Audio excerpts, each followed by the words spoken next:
From the very first episode, the main character swore he'd kill everyone. But tell me, how much pain do you think he went through before that? His adoptive father was brutally murdered, and he himself was framed and sentenced to death. The whole world wanted him dead. Even the girl he loved didn't believe in him. Broken and betrayed, he chose to embrace the darkness. 地獄に落としてやる。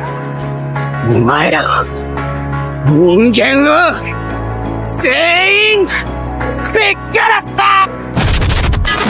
This story takes place in a divided world. On one side, paradise, known as heaven. On the other, filthy, desperate slums. The slums serve as heaven's prison, a dumping ground for criminals. And to heaven's people, the slum dwellers are nothing but dogs. Anyone who dares break the rules in the slums gets thrown into a bottomless pit called hell. The boy's name is Luther. His biological father was executed for murder and cast into hell. So from the very beginning, Luther was branded as the killer's son. Mocked, rejected, shunned by everyone his age. Whenever they insulted him, he would glare back with burning rage. The only one who treated him like a normal human was Abby. ルドは親とは違うよ。私は信じてる。人を殺すような悪い人間じゃないって。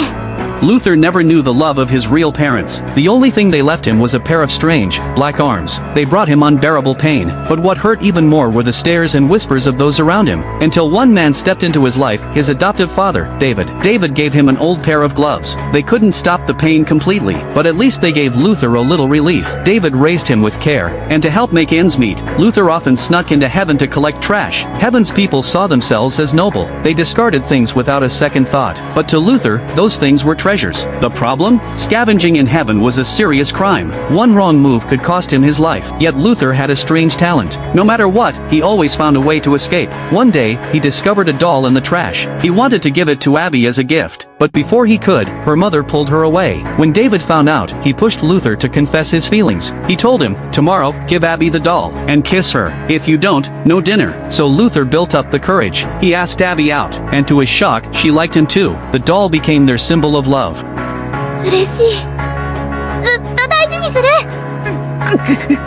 Overjoyed, Luther ran home to share the good news. But what he found instead was David lying on the ground, his chest pierced by a mysterious man's blade. Furious, Luther tried to fight back, but he was just a boy. The killer knocked him down with ease. All he could do was watch helplessly as the murderer walked away. With his last breath, David told him to escape, and to one day change this rotten world. But before Luther could even understand why, he was seized by heaven's enforcers. They accused him of killing David, and dragged him to the execution stage. The people shouted for his death. よって死刑に処する。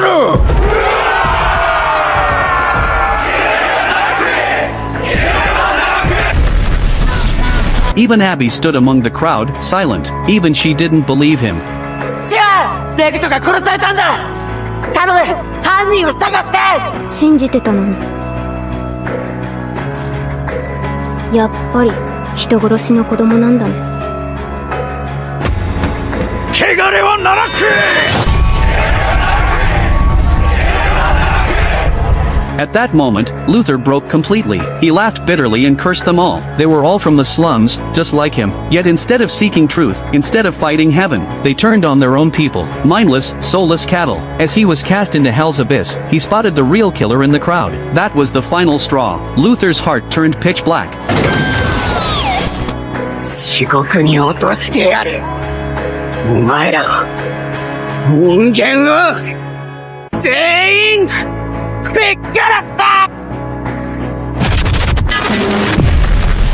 When he opened his eyes again, he was surrounded by mountains of trash. Before he could make sense of it, the garbage began to move. A monster emerged, and Luther realized his true journey had only just begun. So if you were Luther, if you gained the power to return to the living world, what would be the very first thing you'd do?